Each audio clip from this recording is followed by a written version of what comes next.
Praise the lord. ఈ దిన దేవుని వాగ్దానము. నిశ్చయముగా నీవు నీ చేతుల కష్టార్జితము అనుభవించెదవు. నీవు ధన్యుడవు, నీకు మేలు కలుగును. కీర్తనల గ్రంథము 128వ కీర్తన 2వ వచనము. ప్రభు మన కష్టార్జితమును ఆశీర్వదించుచున్నాడు.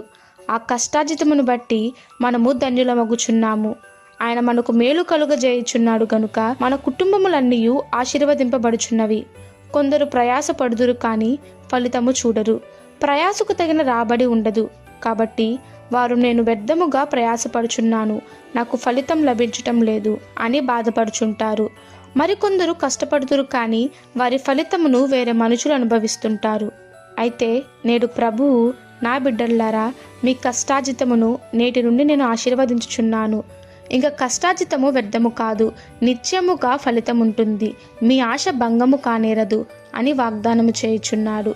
ఇహ సంబంధమైన కష్టార్జితమును గూర్చి జ్ఞాని ఇలాగు రాసెను.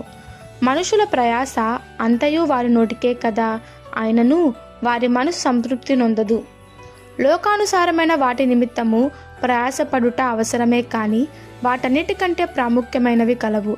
క్రీస్తు కొరకు మన కష్టార్జితము, ఆత్మల సంపాదన కొరకు మనము చేయు ప్రయత్నములన్నీ, నిత్య రాజ్యమును స్వతంత్రించుకొనుటకు మనము చేయు కార్యములు ఎంతో ప్రాముఖ్యమైనవి.